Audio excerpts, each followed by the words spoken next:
Wow, if you talk about innovation, some of the things that the department is doing just in the area of mobile devices. Let me just give you one kind of example, which may seem like a small thing, but actually has huge impact.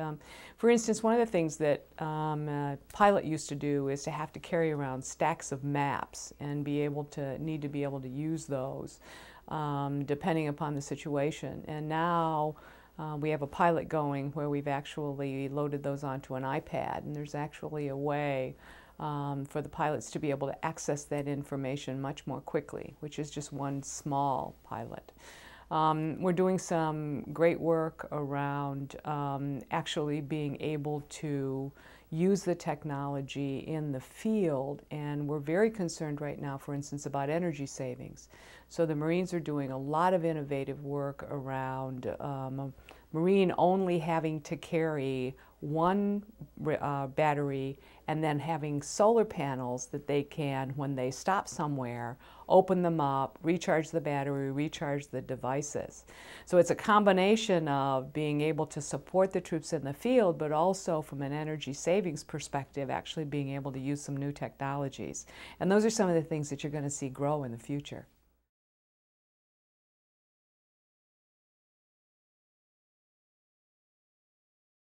Well, the first challenge that we have is clearly making sure that we can get the technology deployed quickly to all of our warfighters that are in the theater. And in some cases, that does have to happen very, very quickly.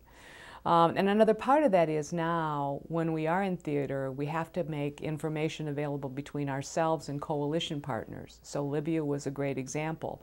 I mean, we went in with any number of different forces, and we had to be able to share information, and my role is to get information out there. So that's really our number one challenge. The number two challenge is doing that, of course, in tight budget times. And so now we're being very careful about the way we look at spending. We're looking at efficiencies and being able to actually bring things in where, if we do it together rather than doing it in the individual silos than the way we've done it in the past, we can save money and still get the right capability out to the warfighter. And our third challenge is, in the middle of all of that, we've got exploding technologies. We've got cloud computing, we've got mobile devices, and we can't really stop. We can't say, well, we don't have enough money. We've got to be able to use the monies we have, but we also have to keep that innovation going so that we can get all of those new technologies and devices out to the warfighter.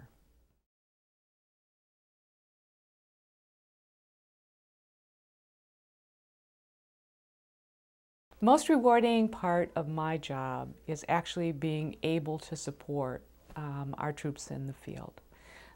That's what's really important.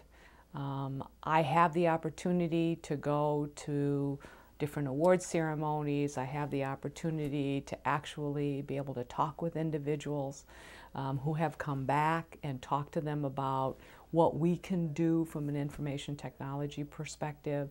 I've been in private industry, I've been in state government, and while those are very rewarding in many ways, it isn't the same as feeling like even the small things that you're able to do are really going to get out and not only protect all of us as citizens, but perhaps be able to make just a small difference in an individual who is out there really working to make sure that all of us are safe.